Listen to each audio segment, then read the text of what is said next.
And ito na. So, gagawin natin is to withdraw. So, meron ako mga successful withdrawal dito kasi talagang nag-affiliate marketing ako aside from YouTube or yung other social media platform natin. So, una sa lahat, click na natin yung withdraw. At heto na ang ating GCash giveaway winners.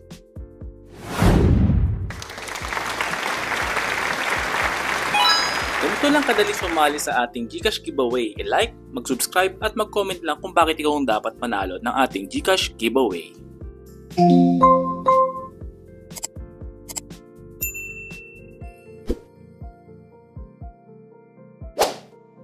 Yo, what's up guys? Welcome back dito sa ating channel. Today, tuturuan ko kayo kung paano maging Lazada affiliate.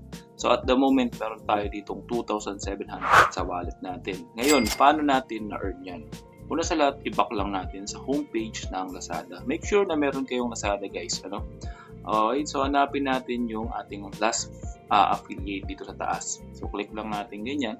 And magsiselect lang tayo dito ng mga high commission item. Katulad itong Whiskas, adult cat food, or itong mga items dito. Ibig sabihin matataas yung commission yan once na makapag-sell ka using your page or any platform na meron ka. So pwede mo rin i-share sa mga friends mo para makapag-earn ka. So unsa lahat, ganito lang, click mo lang yung item and kakopy mo lang yung link. Okay, so once makopy mo yung link, pwede ka pumunta sa mga social media. Ang magiging output niyan ay ganito itsura. So di na ako pupunta sa mismong Facebook or sa mga social media platform ko kasi ang gusto ko lang naman makita nyo kung paano mag-copy ng code, or copy the link and share nyo lang yan sa mga social media platform nyo. Pwede sa Instagram, sa Facebook, sa Twitter, sa TikTok, pwede rin, kahit sa totoo lang sa TikTok meron silang sarili affiliate. Ewan ko lang kung ina-allow yun. Anyway, baka sakaling hindi, ilagay lang natin sa Facebook, sa YouTube, yan. So sa tingin ko dun yung mga medyo free tayo. And papakita ko naman sa inyo next dito is paano natin mawi-withdraw yan. So once na makapag-earn kayo, di ba? Sabi ko nga sa inyo dito sa ating affiliate marketing, ito nga ako, napakaraming selection dito guys. Ang dami. Ayan, pwede kayo mag-earn ng 12, 15 pesos, 80, 256 every time na makapag-earn kayo using your link. At ito pinakamatindi dito guys. Kapag napuntahan sa link mo at hindi yung item na binili or nakalink, pwede ka pa rin mag-earn. So depende yun sa commission na makukuha mo dito sa Lazada. So ngayon papakita ko sa inyo kung paano i-withdraw yung pera. So una sa lahat, click lang natin yung My Lazada Wallet.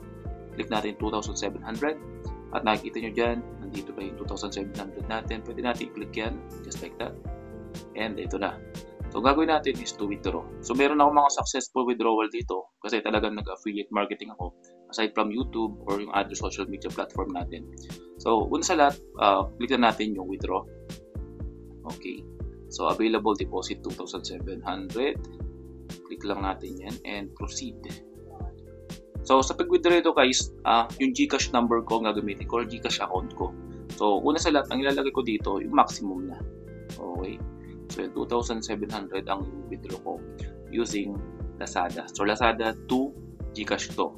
Again, lahat ng earnings ko dito ay affiliated sa Lazada. Kung wala pa kayo nito, pwede nyo i-try at panoorin yung mga tutorial ko kung paano gawin itong pagiging Lazada affiliate. So once na matapos natin yan, press natin yung done.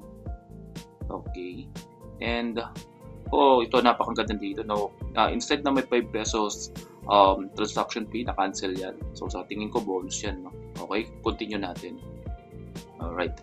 So nakalagay dito, the withdrawal amount will be deposited into selected box within the next 5 business days. So may chances na maaga ring pumasok yan sa ating GCash. So ito, tutuloy ko lang tong video natin. Open ko lang yung GCash ko guys, same day pa rin tayo sa pag-promote ng mga content or mga items na nandoon sa Lazada.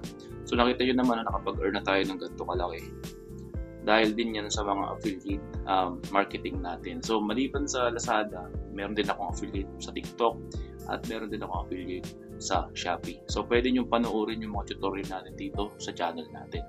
So habang hinihintay natin, i-refresh ko lang to. Guys, nabanggit ko sa inyo kanina na within 5 days yung pag-transfer ng money mula Lazada to GCash. So sa tingin ko, i-update ko na lang kayo soon. Pero kung may bago kayo natutunan dito sa ating video, please like, share, and subscribe. Hanggang sa muli, paalam.